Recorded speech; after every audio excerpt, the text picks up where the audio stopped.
E ser conosco, Pai, em nome de Jesus. Amém. Amém. Amém. Vamos que vamos. Agora nós iremos tratar da segunda carta do apóstolo Pedro. Segunda carta de Pedro. Como é do conhecimento dos irmãos, nós estamos encerrando, já próximos do fim, da teologia do Novo Testamento, que é esse panorama bíblico, teológico das ideias centrais, do contexto histórico, para incentivá-los a progredirem e a terem mais e mais desejo de conhecer da Escritura Sagrada. Terminando essa disciplina, nós iremos iniciar outra. Em breve eu vou falar o tema que nós iremos abordar. Espero que todos estejamos juntos nessa próxima etapa de outro tema teológico. Então, na segunda carta de Pedro, tudo indica, como diz o primeiro ponto, que a segunda carta foi escrita pelo próprio punho do apóstolo Simão Pedro. Ele próprio escreveu aquilo que eu falei na aula passada, que a primeira carta, tudo indica que ela foi ditada por Pedro, e quem escreveu foi o amanuense, né? O escrivão. Hoje nós falaríamos o cara que tatilografou, né? Mas das antigas, né? Da escola antiga, tatilografar. Foi Silvano, assim como carta de Paulo aos Romanos, que vocês conhecem muito bem, ela foi escrita por Técio. Quem ditou foi Paulo, mas quem escreveu à mão foi Técio. Então, a segunda carta de Pedro foi escrita pelo próprio apóstolo Pedro, e a gente tem duas referências bíblicas que comprovam isso. Então, abra sua Bíblia comigo, por favor, como é de costume. 2 Pedro 1:1, e depois outra pessoa lê 2 Pedro 3:1.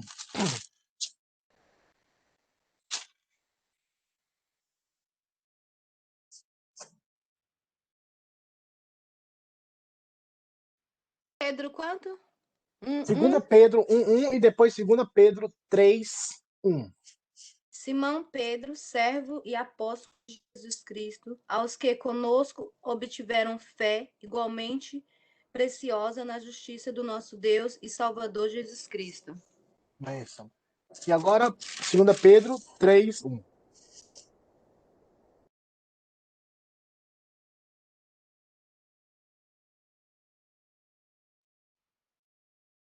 Amados, esta é agora a segunda epístola que vos escrevo. Em ambas procuro despertar com lembranças a vossa mente esclarecida. Perceba que ele afirma: amados, esta é a segunda epístola que vos escrevo.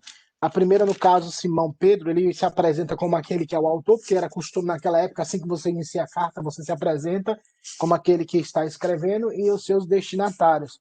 Todavia, não há um destinatário específico nessa segunda carta. Nós entendemos, e como foi escrita a primeira carta, a carta para aqueles que estavam na dispensão, naquela região da Ásia Menor, espalhados, né, em toda essa região, uma ampla região. Então, na primeira carta, ele apresenta o ânimo, o grito de esperança para os cristãos perseguidos, dizendo: olha, vamos tentar mais uma vez, dê mais um passo, não desistam, as lutas são certas, mas a coroa de glória nos apresenta, nós temos uma esperança viva e verdadeira, que é Cristo. E agora, na segunda carta, o interesse, e a gente vai ver, nós veremos isso, é que o apóstolo Pedro quer combater os falsos ensinamentos. Isso não quer dizer que ele não combateu na primeira carta. Ele combate, sim, mas o foco maior é mais na perseverança dos crentes, para que eles não desanimassem diante das tribulações e perseguições e aflições físicas. E agora há uma aflição espiritual, no caso, os erros doutrinários. E nós vamos tratar sobre isso. Segundo ponto, alguns afirmam que a segunda carta foi escrita dentro de um curto prazo de tempo. Muito provavelmente pouco tempo antes de sua morte, em 64 ou 68. Como eu costumo falar, irmãos, questões de datas e números, nunca podemos estabelecer que foi essa data e pronto. Mas a probabilidade é igual a pesquisa eleitoral. 2 pontos para mais, 2 pontos para menos, né? Nunca há exatidão. Então, questões de datas, a gente tem que ter essa simplicidade E essa na humildade falar, irmão, provavelmente 64, provavelmente, entendeu? Porque datas são questões, alguns autores afirmam uma coisa, outros afirmam outra, então é melhor nós ficarmos nesse meio termo e entendemos que foi nesse período entre 64 ou 68. E a gente vê isso na própria carta quando ele fala que o seu corpo, que ele já está, o Senhor Jesus o revelou. Eu acho isso tão interessante, irmãos, quando o crente em Jesus Cristo ele tem a certeza da vida eterna, ainda que esteja à beira da morte, parece que, tipo, a vida segue. Tipo, não entra aquele desespero, aquela coisa, eu vou morrer. Mas parece, olha, irmãos, o Senhor Jesus disse que eu vou morrer. Mas eu quero escrever para vocês para animá-los e para exortá-los a perseverarem na verdade.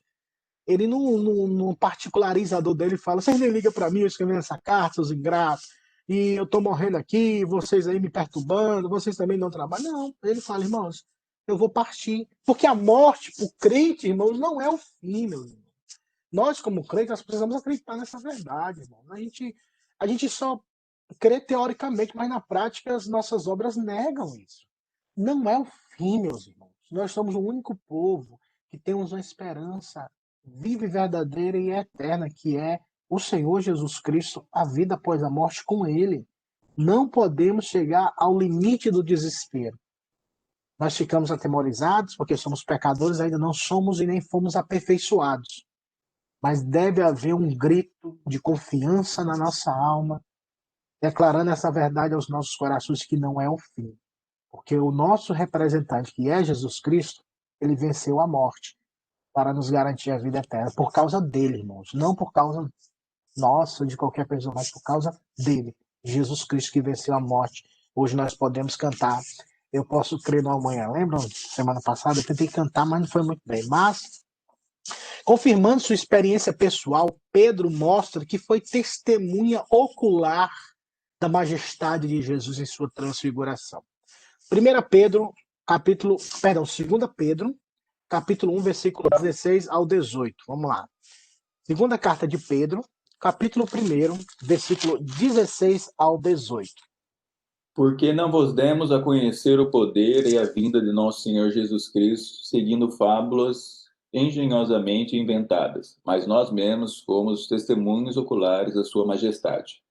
Pois ele recebeu da parte de Deus Pai honra e glória, quando pela glória excelsa lhe foi enviada a seguinte voz: Este é o meu filho amado, em quem me comprazo. Ora, esta voz, vinda do céu, nós a ouvimos quando estávamos com ele no Monte Santo. Até o 19? Isso. Perdão, até o 18 só. Mas tudo bem. O contexto qual é, irmãos? Assim como a primeira carta de João, ou podemos dizer os escritos joaninos, nada de festa junina, mas os escritos joaninos, nós iremos ver nós iniciaremos essas cartas no próximo domingo. O contexto é uma batalha contra o gnosticismo. O gnosticismo foi uma seita, uma heresia que perturbou muito a igreja nos seus primórdios. E o gnosticismo é muito amplo. Ele tem várias vertentes, ele tem várias linhas de aplicações e de interpretações. Nessa carta de 2 Pedro e a carta de Judas, que nós vamos tratar ainda hoje sobre ela, que alguns teólogos afirmam, e quando você vai estudar tanto esses livros, eles sempre colocam juntos, tanto 2 Pedro como Judas, por causa do mesmo contexto. Alguns afirmam que Judas seguiu as orientações de Pedro como se fosse um esboço e aplicou dentro do contexto dele, tipo, essa orientação apostólica, mesmo Judas sendo um apóstolo, para que falassem a mesma linha, mesmo pensamento e por aí vai. Então, nesse ramo, predominou nesse período ensinamentos errôneos do gnosticismo. Primeiro, eles afirmavam que a matéria é má. Sendo a matéria má, não pode a divindade, o que é espiritual, se fazer carne. Porque a carne é imperfeita. Então, Jesus Cristo não veio em carne. Então, Jesus Cristo não encarnou. Ele era apenas um espírito. Ele não tinha corpo. Por isso é que nós vamos ver lá em 1 João, quando fala... E eu não entendia isso quando eu li a Bíblia. Eu li a Bíblia e não entendi. Quando eu era novo convertido, eu falava... Porque em João fala assim, primeira carta de João. aquele que não confessa que Jesus Cristo veio em carne, este é o anticristo. E eu falava, vale-me Deus, mas como é que alguém pode afirmar que Jesus não veio em carne? Se ele morreu, ressuscitou, toca aqui, tá vendo um espírito, né, se fosse o espírito, não tinha corpo, toca aqui, Tomé, toca, passa a tua mão. E eu ficava, como é que pode? Tipo, how come? Como isso é possível? Mas o contexto que eu não sabia à época era que tinha esse background desse grupo que afirmavam isso. Por isso que João e os outros apóstolos começaram a combater. Paulo combateu isso aos Colossenses, João, Pedro e Judas, outra linha de pensamento. Eles eram, até eu coloquei uma definição mais à frente, eles eram extremos. Ou era para viver uma vida ascética, sem nenhum prazer no sentido de comer, beber, beber assim, naturalmente, irmão, né? Beberrão, viu? Beber, comer, nem glutonaria, normal. Jogar bola, assistir um filme, ter um Netflix em casa, essas coisas assim que podem dar um certo tipo de, entre aspas, prazer. Então eles eram totalmente negacionistas nesse aspecto. E o outro aspecto é que eles iam para o outro extremo. Já que eu sou salvo, já que eu fui comprado por Cristo, então eu posso viver da vida que eu quiser, tipo, a libertinagem.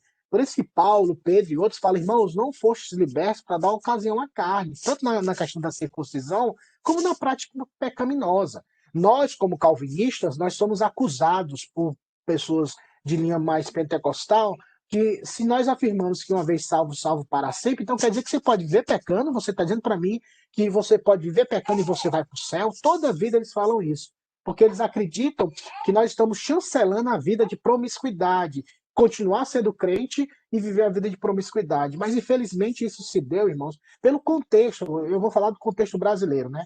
Muitas igrejas tradicionais, presbiterianas, infelizmente a juventude vive uma vida muito pecaminosa. Às vezes acabava a reunião e ia para um prostíbulo.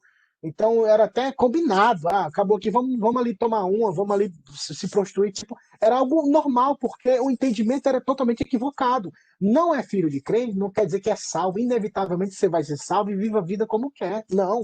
A Bíblia diz que a semente de Deus que está nele, como diz João, não permitirá que ele viva na prática contínua do pecado. Não viva na prática prazerosa, na prática como se Deus não existisse. E esse grupo de gnósticos, eles tinham esses dois extremos. Ou era para viver uma vida ascética no sentido de não ter contato com nada desse mundo, viver em mosteiros, se flagelando, se punindo, ou viver uma vida totalmente promíscua. Eram os extremos, irmãos. Sempre aquela questão dos extremos são perigosos. Nós precisamos sermos extremos em relação a não negociarmos a Bíblia Sagrada em relação ao pecado. Isso a gente não pode negociar e nem tampouco bater um papo para ver se dá para encaixar. Não há comunhão, luz e trevas. Não há comunhão entre Deus e Mamon. Então Pedro escreve essa carta e ele fala sobre a sua experiência, porque outros gnósticos tinham outra linha, do experiencialismo. E a gente vai fazer até um gancho nos dias de hoje.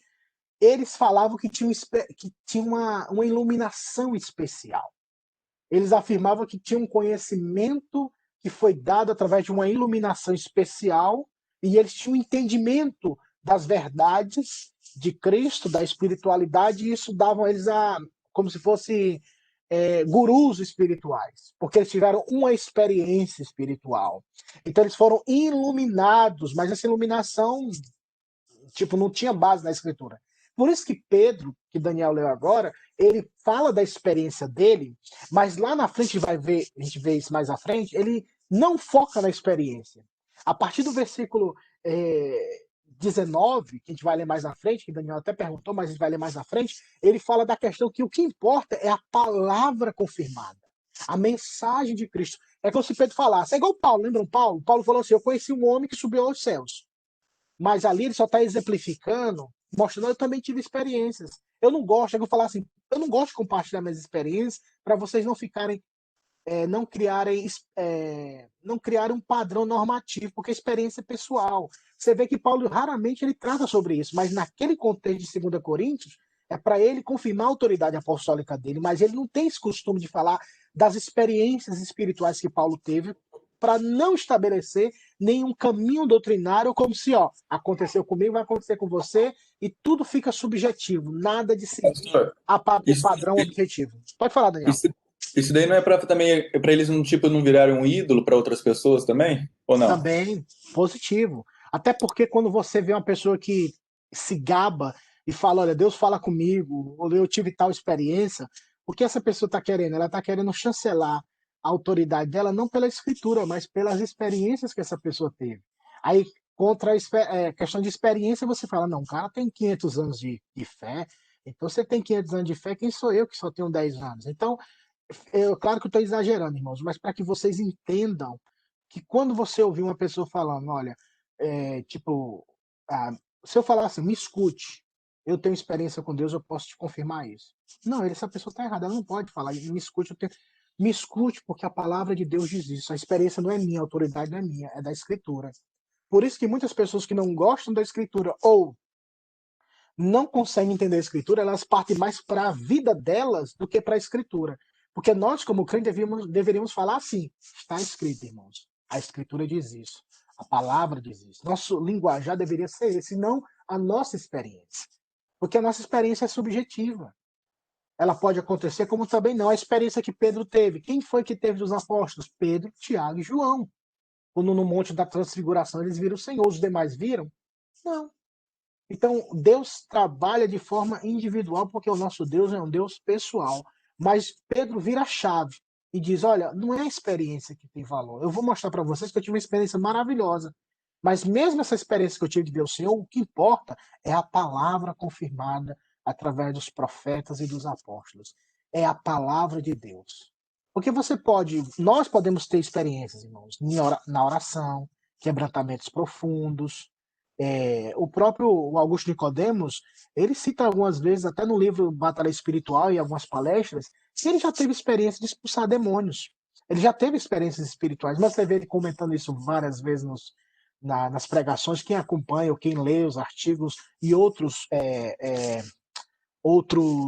pastores que se submetem à Bíblia, eles não dão tanta ênfase, eles falam aqui e ali, só assim para ilustrar, mas eles não repetem, para que não se crie essa imagem de que, poxa, ali é o homem santo, ali é um profeta, ali é a pessoa com autoridade, nós precisamos ouvi-la. Não, nós precisamos ouvir a Escritura. É por isso que muitas vezes, no lugar de ouvir, quem vai trazer a devocional hoje? Daniel Castilho. Aí, uma hora depois, quem vai trazer a devocional vai ser, sei lá, o Augusto Nicodemo. Todo mundo vai correr para onde? Por quê? Porque a gente cria esse estereotipo daquilo que Daniel falou, essa, essa idolatria suave. Porque Daniel Castilho e Augusto Nicodemo, desde o meu ponto de vista, vão trazer o que é a Escritura. O importante é ouvir a Escritura. Então, nós precisamos, assim como Pedro combateu esses experiencialistas, agora ele fala, ó, é a Escritura. Trazendo para os nossos dias, irmão, no mundo pentecostal, por exemplo. Até a Valzinha compartilhou isso uma vez aqui conosco. A Valzinha, ela falou sobre a questão que as pessoas forçavam, né, Val? Ah, você tem que falar, ou você tem que pular, ou isso, tipo, no mundo pentecostal, se você não pula, se você não grita, se você não faz o que eles fazem, eles dizem, você não recebeu o Espírito Santo. Tipo, mas o que a Escritura diz?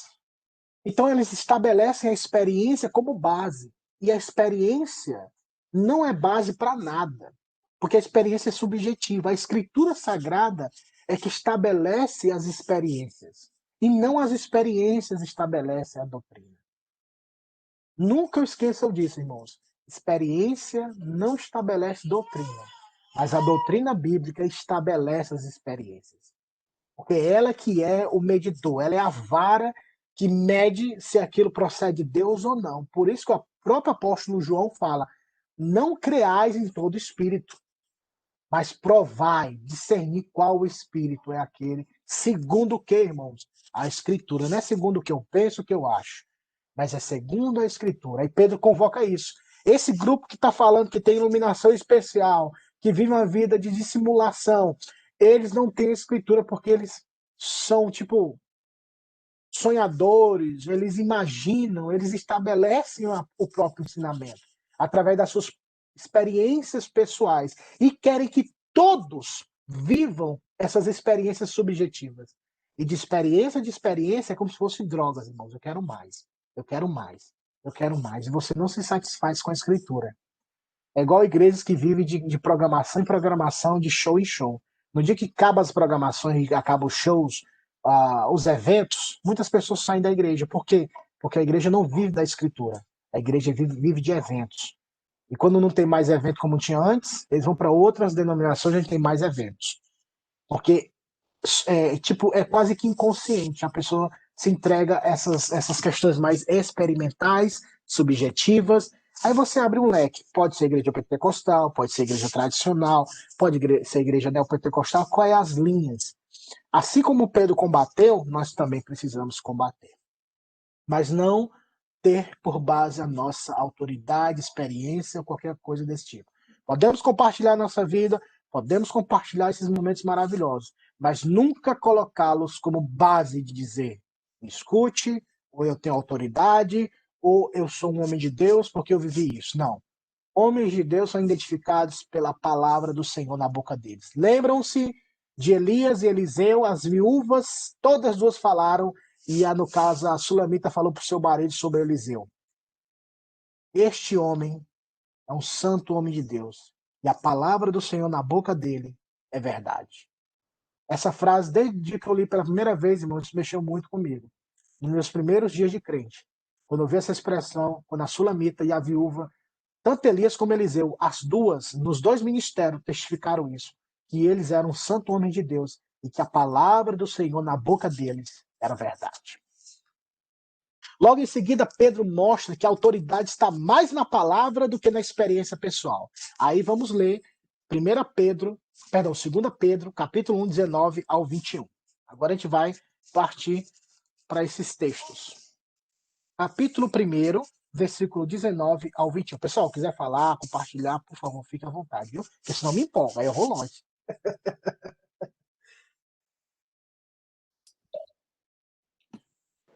Temos, assim, tanto mais confirmada a palavra profética e fazeis bem em entendê-la, como uma candeia que brilha em lugar tenebroso, até que o dia clareie e a estrela da alva nasça em vosso coração.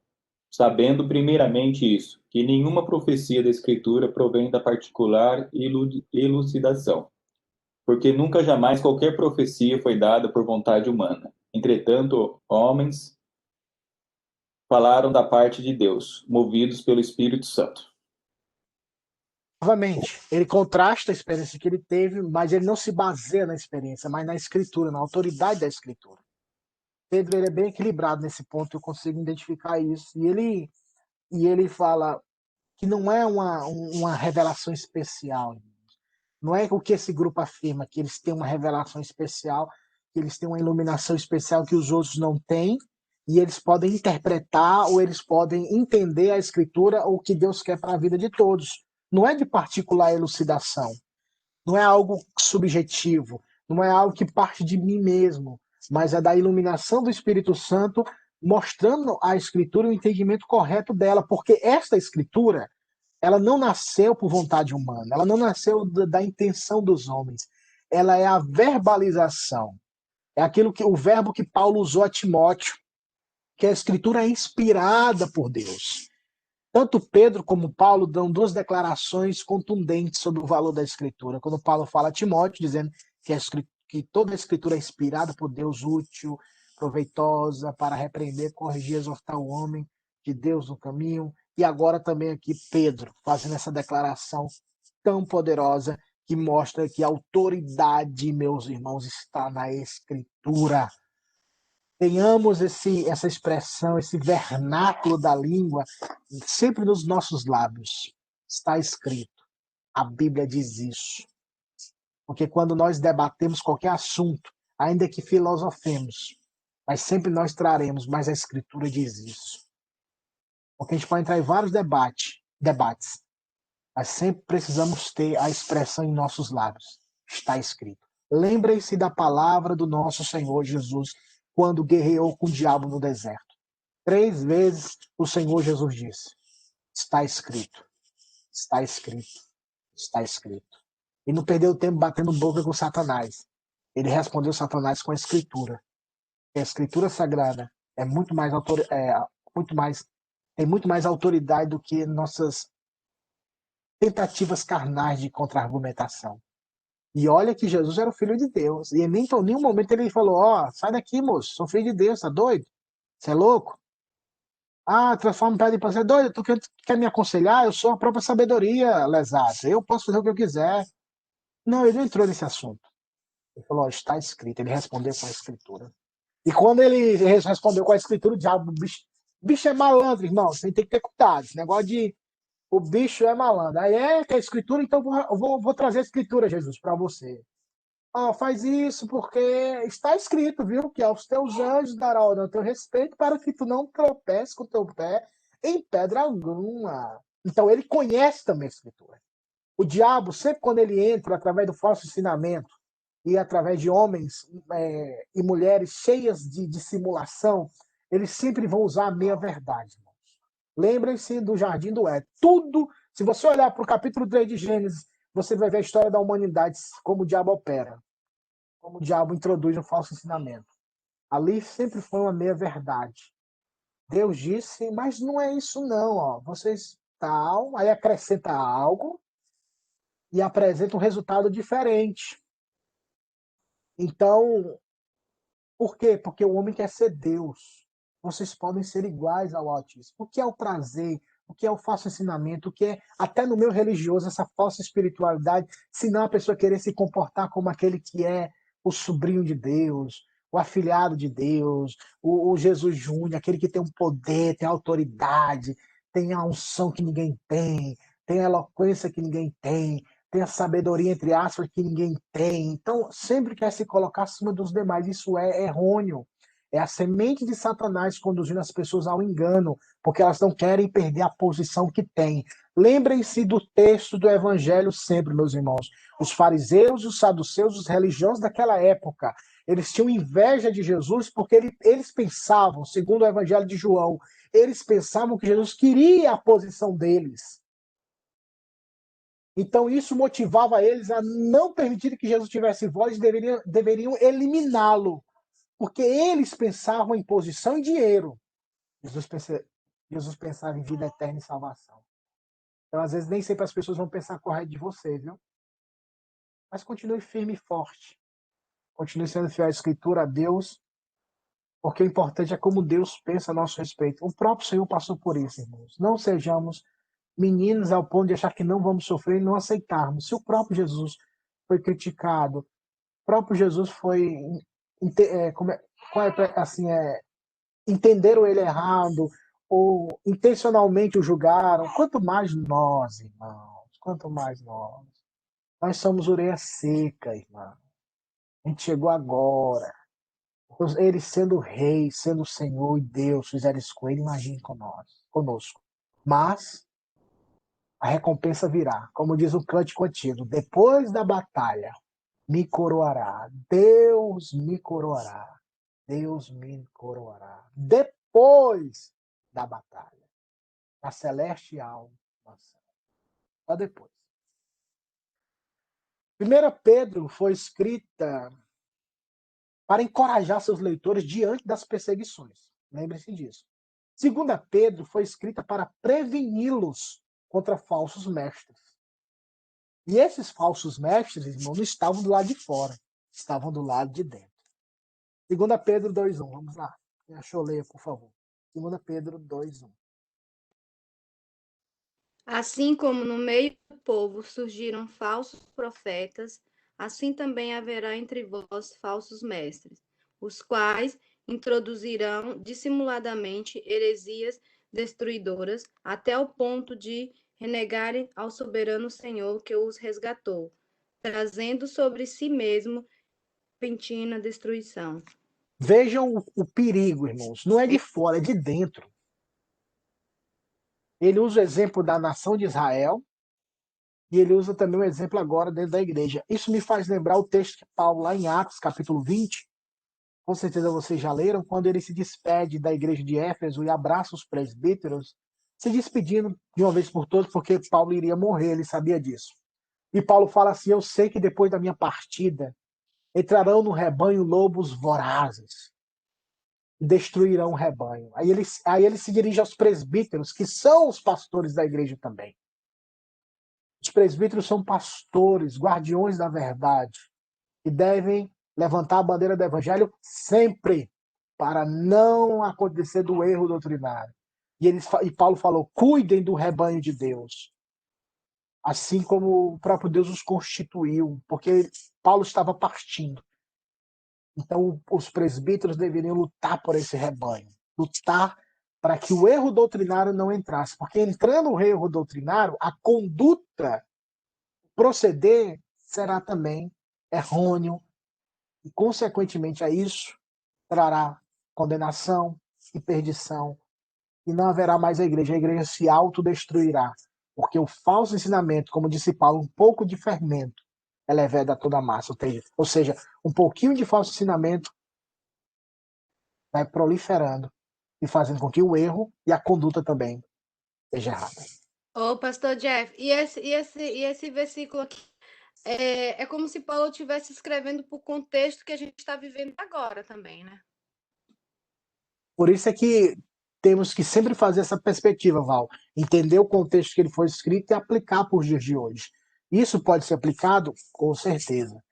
Porque hoje nós estamos vivendo tempos difíceis, que pessoas, tanto do lado de fora da igreja, começam a bombardear a, as questões de autoridade da escritura, que não é mais pecado, que nós devemos nos submeter às questões mais odiernas, atuais, do amor, da homossexualidade, do aborto, entre outras coisas, inúmeras coisas. E dentro da igreja, quando nós queremos, como disse Tiago, sermos parecidos com o mundo, nós nos tornamos inimigos de Deus. Falando: não sabeis, irmãos, que aqueles que são amigos do mundo se tornam inimigos de Deus.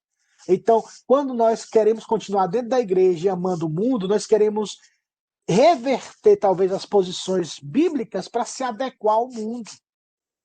O mundo aceitou o aborto, então também devemos aceitar, meus irmãos. Irmãos, o mundo aceita a homossexualidade como algo normal, é o amor, e nós, como que pregamos amor, precisamos aceitar também, irmão. Nós já ouvimos isso várias vezes e não entendemos que o mundo está morto, eles não têm discernimento espiritual, meus irmãos, para entender tais coisas. E nós nos deixamos levar por esse sentimentalismo odierno e pela perseguição moral que fazem com as igrejas e com as pessoas, e esse processo de humilhação. E nesse processo de humilhação, quem não está afincado em Cristo cede. Por quê?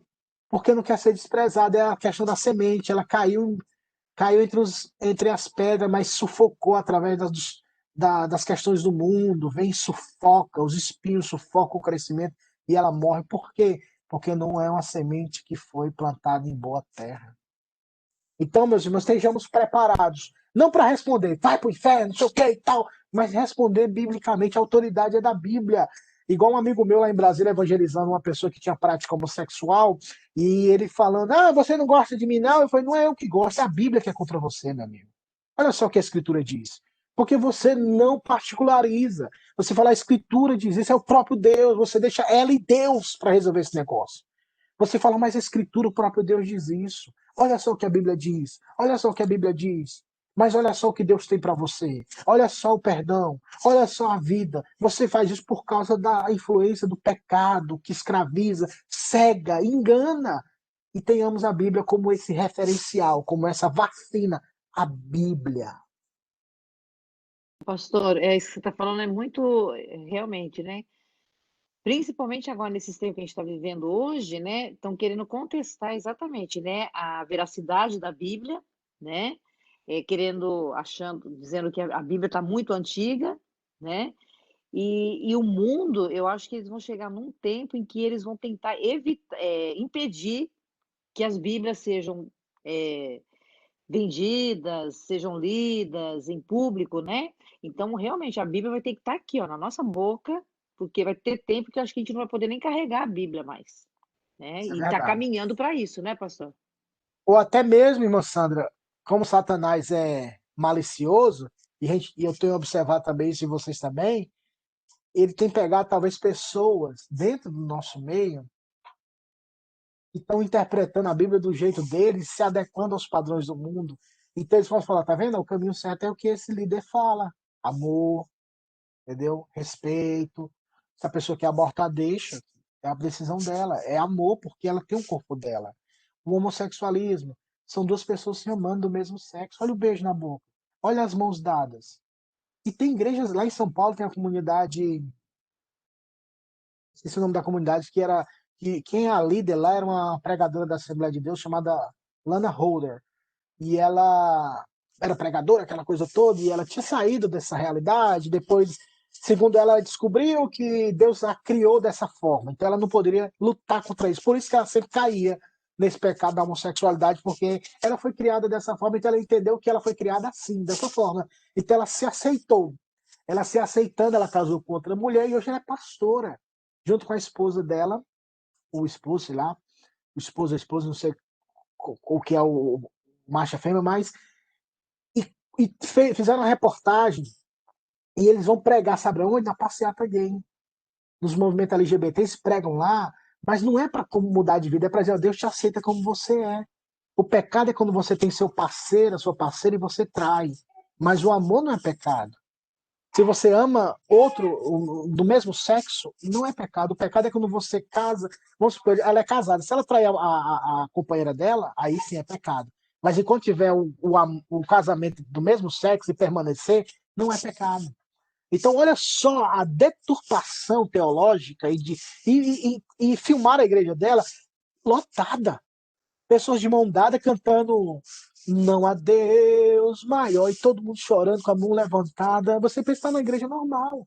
Mas quando termina a reunião, aí você vê homem abraçado com homem pegando na mesma mão, beijando. Aí você vê que que aquela igreja é uma igreja LGBT. No Brasil, aqui nos Estados Unidos, você vê uma igreja que tem uma flag, né, uma bandeira colorida, ali está dizendo, olha, não tem problema, venha para cá. Eu morei no Canadá, lá são muitas. Aqui eu vejo não tanto quanto no Canadá, mas no Canadá é um negócio assim absurdo. Praticamente é difícil encontrar igreja que não tenha essa flag, essa, essa na região que eu estive, né? Essa, essa bandeira colorida, no caso o arco-íris. Então, tanto tem essa questão de, de neutralizar para nós, os radicais, os tidos como os radicais, ou como ressaltar, tá vendo a beleza desse líder? Que ele prega o amor, que ele prega o respeito, que o mundo precisa de amor, o mundo precisa de paz. E vocês, crentes, vocês dividem. Vocês querem dividir, vocês não têm amor, vocês condenam. Aí vem aquela filosofia da homilética chamada a falácia do espantalho. Eles vão mudar o foco de é vocês que não amam, é vocês que querem ver, vocês são xiitas do mundo ocidental, vocês querem matar as pessoas. E, ué, nunca ninguém levantou uma pedra. Mas eles mudam esses contextos. Estejamos ligados, irmãos, e examinemos todas as coisas segundo a Escritura, para não cairmos nesse erro e ouvirmos os conselhos da Santa Escritura.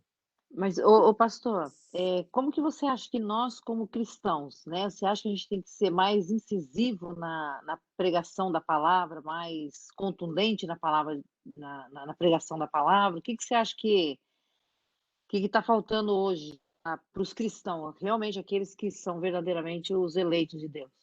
Você acha que a gente tem se acovardado? O que está acontecendo? E o que a gente pode fazer?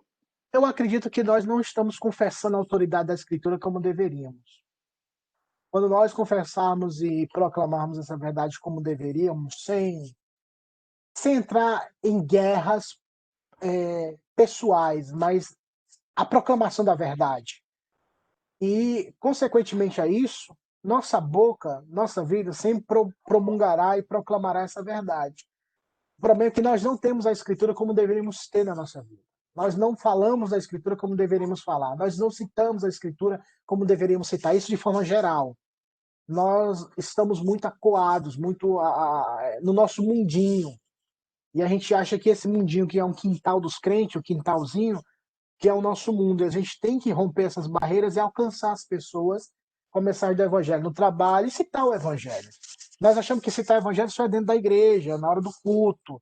Nós estudamos a Bíblia só na hora das devocionais ou na escola dominical. Nós não temos essa familiaridade com a Bíblia. Nós não amamos a Bíblia como deveríamos, meus irmãos. Eu acho que é por isso, porque quando a Escritura é viva, a Escritura é viva. Quando a Escritura domina a vida de alguém, ela está na vida dessa pessoa como um agente vivo. A pessoa fala, cita, proclama naturalmente, porque ela vive a Escritura faz parte da vida dela ou dele. E quando ele ou ela fala, o coração fala que a boca está cheio. Então, se nós falamos a Escritura, proclamamos a Escritura, como consequência disso, a perseguição virá. Porque a nossa boca é a Escritura. Olhem para Atos. Quando o Espírito Santo desceu sobre os discípulos, eles falavam de Cristo toda hora e começaram a ser perseguidos. A tal ponto do povo falar, cala a boca, para de falar desse nome. E olha o que eles falaram, parem de falar desse nome. Não é assim, não parem de falar da igreja, parem de falar de A, parem de falar de B. Não, eles não falaram coisas secundárias. A boca dos discípulos era Jesus. Eles falaram, parem de falar desse nome, parem de proclamar essa doutrina desse homem. Mas a gente fala de tanta coisa, A, B, C, D, tipo, nós precisamos ser comentaristas bíblicos, não somente comentaristas contemporâneos, nós precisamos ter escritura. E, inevitavelmente, irmã Sandra, quando nós temos a escritura, o mundo vai nos perseguir. O mundo irá perseguir o povo de Deus, ou individualmente ou coletivamente. Mas a escritura estará de forma tão vívida, tão entrelaçada, que mesmo em meio à perseguição, nós continuaremos pregando. O meu ponto de vista é, nós não temos a escritura como deveríamos e não confessamos ainda como verdade absoluta, porque no nosso mente escuta muito, mais questões subjetivas, autoridade da experiência, vida, e dificilmente você vê escritura, dificilmente você vê a pessoa falando de 10 palavras, você não encontra um texto. Eu posso me até parecer radical, irmão, mas a escritura tem que estar na nossa vida, irmãos. Não tem como. Nós somos crentes, nós temos que ter a escritura. E por falta da escritura, não conseguimos ver esse comprometimento como deveríamos. O que falta-nos, para mim, irmã Sandra, é a escritura. Tanto crer na autoridade dela e vivê-la, como também tê-la em nossos lábios, em nossa vida, e nos posicionarmos. A escritura diz isso. Bom, vamos lá. Onde foi que eu parei? Ok, para encorajar. Estes eram claramente mestres de dentro da igreja. Vamos lá, 2 Pedro 2, 21. 2 Pedro 2, 21.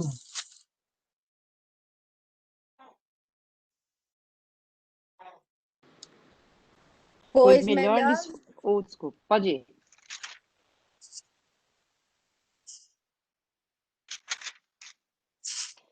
Pois melhor lhes fora tivessem conhecido o caminho da justiça do que, após conhecê-lo, volverem para trás, apartando-se do santo mandamento que lhes fora dado. E o 22 também, Massana, por favor. Também. Com eles aconteceu o que diz certo adágio verdadeiro. O cão voltou ao seu próprio vômito e a porca lavada voltou a revolver-se no lamaçal.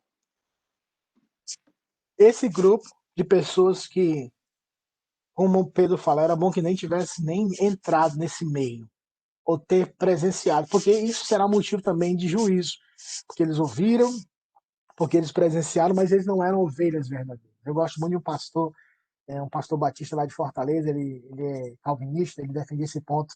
Tá vendo, irmãos? A Bíblia não fala que era a ovelha que voltou para a lama, a Bíblia voltou que era o porco, o cão, ou seja, não era ovelha, gostava disso, fazia parte da natureza. O porco gosta da sujeira. Você acaba de banhar o porco, você pode passar produto Jequiti no porco. Quando você acaba de lavar o porco, a primeira coisa que ele faz é se esfregar no chão e ir para a lama.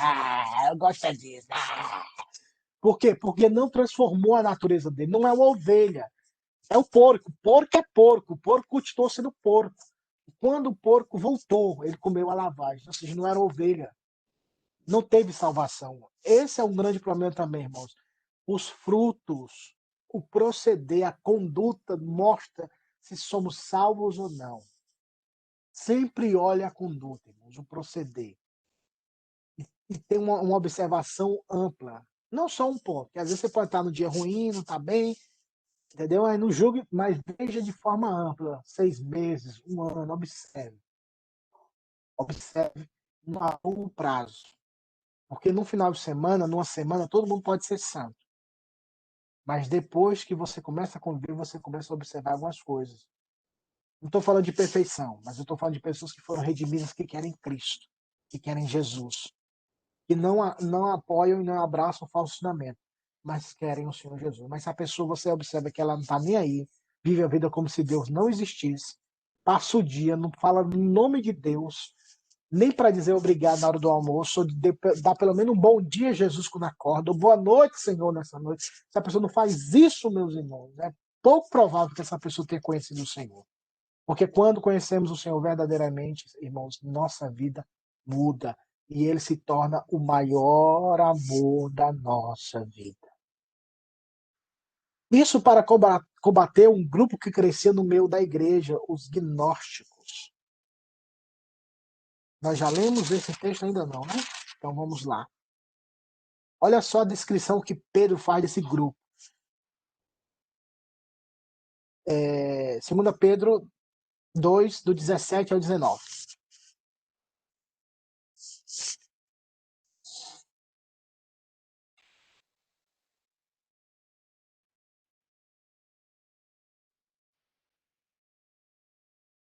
Eu vou ler. Esses tais são como fontes sem água, como névoas impelidas por temporal.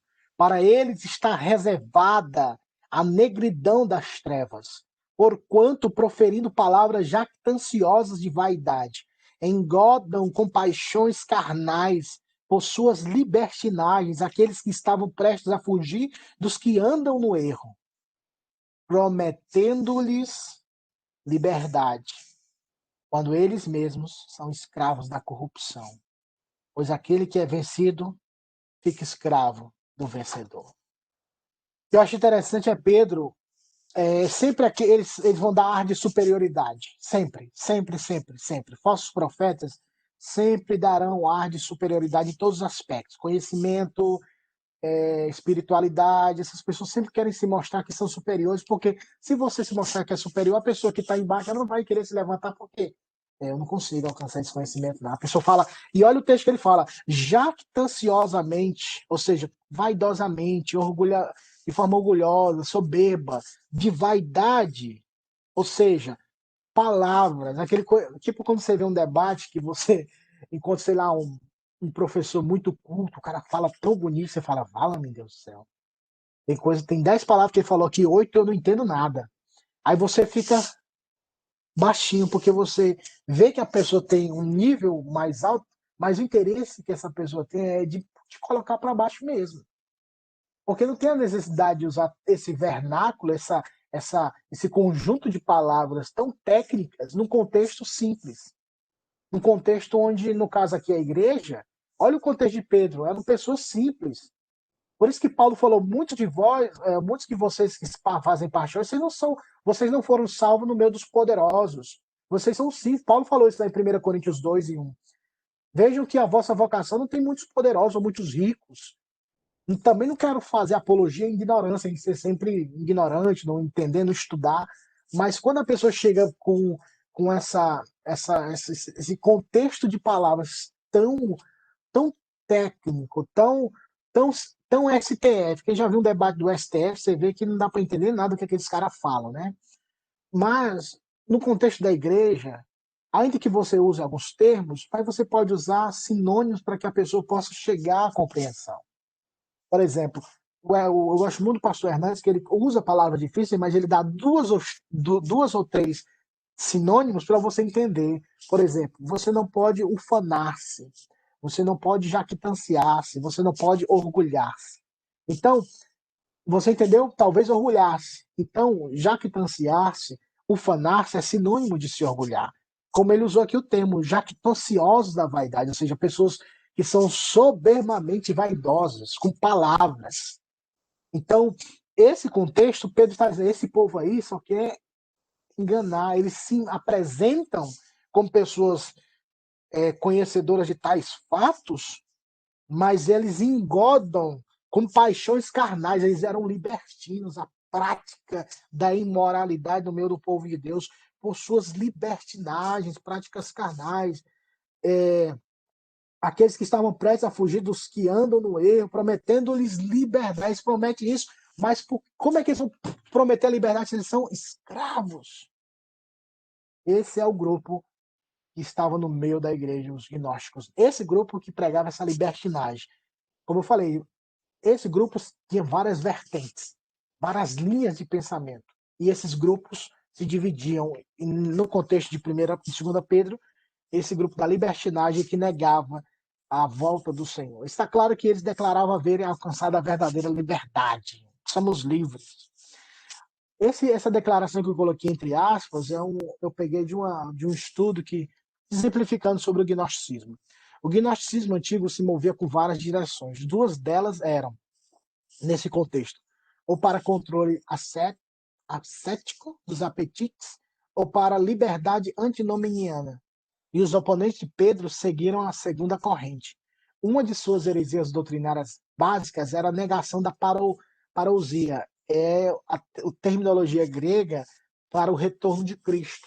E Pedro dedica grande parte do 3º capítulo a este problema. Antinominiano é um termo teológico para aqueles que defendem a lei, mas não com a vida. Ou seja, é aquela questão, somos salvos.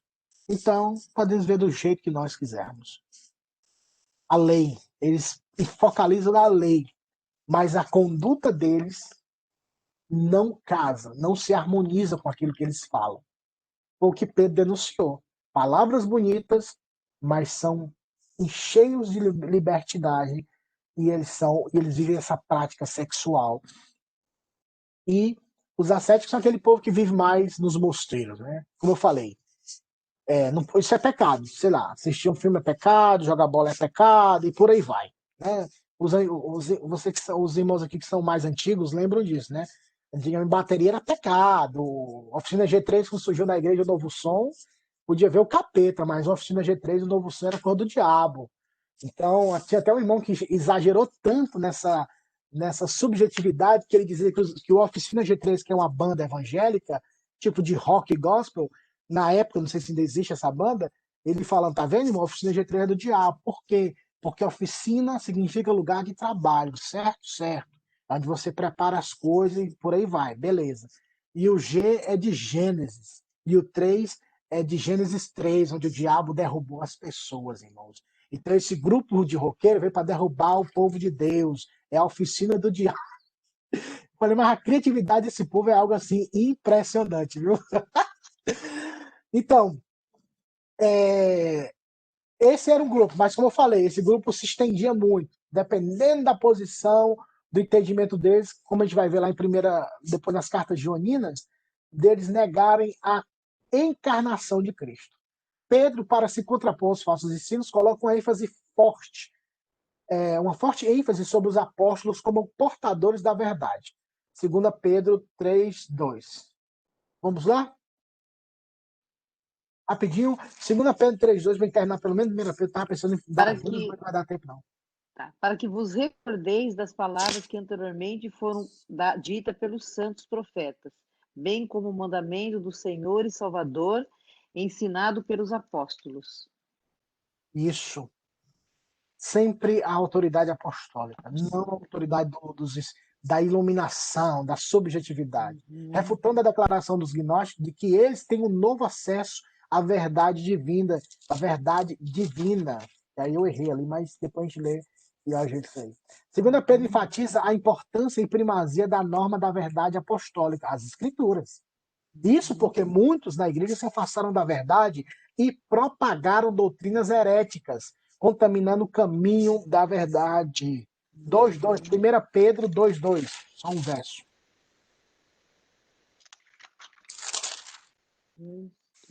E muitos seguirão as suas práticas libertinas, e por causa deles será infamado o caminho da verdade. eles distorcem o falso ensinamento. Percebam dois termos que eu quero exemplificar para vocês de forma bem clara e simplória. Uma heresia é uma interpretação ou entendimento errado da escritura e você propaga isso no meio do povo. Isso é um ensinamento herético, a heresia. A seita é o ajuntamento das pessoas que crê na heresia. Você fala, uma seita, os testemunhos de Jeová são uma seita, porque eles estão juntos acreditando num erro. A heresia é quando alguém tenta espalhar um falso ensinamento dentro de um ambiente saudável, bíblico. Então essa pessoa tem uma heresia. Mas se essa pessoa sai e monta um grupo que crê nessa heresia, esse grupo nós denominamos como seita. Seita é o ajuntamento daqueles que acreditam numa heresia. Na realidade, a verdade é um mandamento santo entregue à igreja através dos apóstolos. E para finalizar, o dia do Senhor não é para o crente um dia de terror, medo ou pavor. Na verdade, será a entrada no reino eterno de forma visível e palpável. Eu coloquei entre aspas porque é bem assim, tem que ver bem assim, vai palpar, porque até a questão do toque nas mansões celestiais será diferente do que eu entendo de toque hoje. Tudo que eu entendo hoje, eu vou tocar e vou sentir através dessas 5 faculdades que nós temos, né? Audição, olfato, paladar e por aí vai. Lá, a questão palpável talvez seja uma conotação diferente que eu não entenda hoje, porque vai ser algo totalmente diferente. 2 Pedro 1,11, vamos lá. 2 Pedro capítulo 1, versículo 11. 1:11. Pois dessa maneira é que vos será amplamente suprida a entrada no reino eterno do nosso Senhor e Salvador Jesus Cristo. Amém. Nossa entrada, perceba, com ele. E, portanto, é um objetivo da expectativa ansiosa. 2 Pedro 3,3 para encerrarmos. 3,13. Nós, porém, segundo a sua promessa, esperamos nossos novos céus e a nova terra, nos quais habita a justiça. Perceba, o ímpio diz de terror para nós a esperança da promessa de novos céus e nova terra que habita a justiça. O capítulo 3 que a gente pode até tratar um pouco mais, com mais tranquilidade, já são 11 horas, na próxima semana, quando nós começarmos aqui Judas, né? A gente até traz, mas deixar para a próxima semana. Então, meus irmãos, esse é o resumo da primeira e a segunda carta. Judas vai ser para a próxima semana e eu vou também introduzir a questão dos escritos joaninos. Semana passada, Daniel, você fez uma pergunta sobre inacessível, né? E eu tinha confundido com a palavra inacessível, que é a diferença do M para o N. Então, como a gente comentou, eu gosto sempre de fazer um resumo da vida na noite, quando eu vou dormir, falar o que foi que eu falei, deixei de falar, o que foi que eu expliquei, deixei de explicar. E eu fiz uma pequena confusão no início, depois eu corrigi.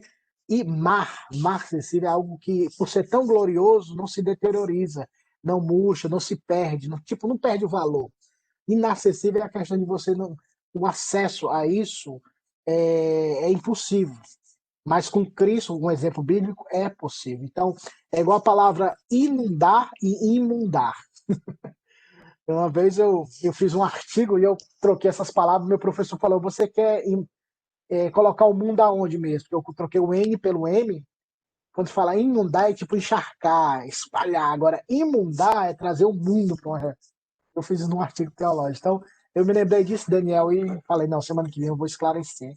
E foi uma pergunta que você fez sobre esse termo. Tá bom? Meus irmãos, vamos orar agradecendo ao bondoso Deus. Semana que vem, se Deus quiser, estaremos mais uma vez aqui para falarmos, se Deus quiser, de Judas e das cartas de João, as cartas joaninas. E teremos talvez mais um domingo para encerrarmos a teologia do Novo Testamento e começarmos mais um tópico que eu vou citar quando estivermos no Apocalipse. E eu espero em Deus que tenhamos a presença dos irmãos, continuemos juntos e que seja bênção na vida de você, tá bom? Então vamos orar agradecendo ao bondoso Deus. Irmã Sandra, ore por nós, por favor, pedindo a bênção do Eterno e que Deus abençoe o nosso domingo, que sejam para a glória do nome dele. Amém. Obrigado, Senhor, porque nós já fomos tremendamente abençoados pela Tua palavra.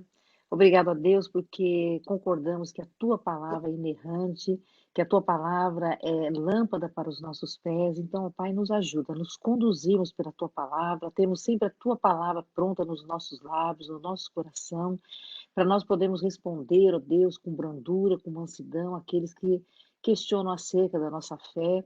E muito obrigada, Deus. Obrigado pela vida do pastor Jeff, pela forma simples, ó Deus, mas profunda que ele aborda os temas da tua palavra. Obrigado pela vida de cada um que esteve aqui presente, ó Pai, participando desse banquete. Louvado e bendito seja o teu nome por tudo isso, ó Pai. Sabemos que tudo isso é dádiva do Senhor para as nossas vidas. E, ó Pai, continua nos abençoando no restante desse dia, que possamos continuar, ó Deus, prestando a Ti um culto racional, ó Deus, adorando a Ti em espírito e verdade, até um dia estarmos, ó Deus, com o Senhor para Te dar o perfeito louvor. Abençoa nossos dias, guarda os nossos corações, livra-nos do mal e que à noite possamos estar todos juntos, seja online ou presencialmente, reunidos, a Tua igreja, ó Pai, para louvar e adorar ao Senhor. Amém. Te louvamos e te agradecemos por tudo, em nome de Jesus. Abençoa a vida do Jeff, da Hannah, da Ellen, ó Deus, derrama sobre essa família todo o teu cuidado, ó Pai, cerca eles com todo o teu cuidado e derrama das tuas bênçãos infinitas sobre a vida deles e sobre cada um que está aqui conosco hoje, em nome de Jesus. Te oramos agradecidos. Amém. Amém. Amém. Amém. Deus abençoe, meus queridos. E a Raninha tá dormindo? A Raninha tá dormindo? Eu vim invadir essa sala aqui porque eu quero ver a Hannah. Ah, isso é um privilégio dos alunos fiéis. Ah! Amém. Que sacanagem! Na Aqui verdade, você só ela, pode observar a profundeza dos olhos do pastor. Você viu, né? No começo da verdade, aula, é verdade. As marcas depois de ter um filho, né, Dani? Como disse Paulo, né? Eu trago as marcas de Cristo, eu vou dizer, eu trago as marcas de Hannah. É isso que é só um, espera vir o segundo. Amém. nem tá pensando, né, Jeff? Não, e espera que por enquanto só come, dorme e caga, né? Depois. Mija demais, mija mais que eu. Ela tá dormindo? Tá dormindo agora. Ela tava Ai, que azar. no começo ela tava bem animada, né? Tava "Quero aqui comer", falando. tá gritando, "Eu quero Ai, que comer". sem vergonha. Ainda falei pra Sandra, que eu falei assim, eu acho que eu vou um pouquinho mais cedo, que daí eu vou lá ver a Hannah. Aí ela assim, não, mas foi no final da aula. Eu falei, então no final da aula eu apareço. É meio que enigmático. Na primeira semana que É, a gente ia vê-la, ela tava dormindo. Aí na outra semana ela tava acordada. Foi semana passada que o aí a pessoal Val viu. não tava. A A Val Val não tava, é. Manda um oi pra todo mundo ali, Fê. Oi!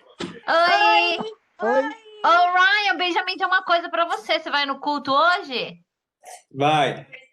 Então não, eu vou falar pro Benjamin levar. Tem um presente pra você. Na casa do Papai do Céu. Que não, Tchau, rapaz. gente. É um bom domingo, pessoal. Deus abençoe a todos. Obrigado, galera. Fiquem com Deus. Tchau, tchau, Val, tchau, Jonas. Tchau, tchau. Tchau.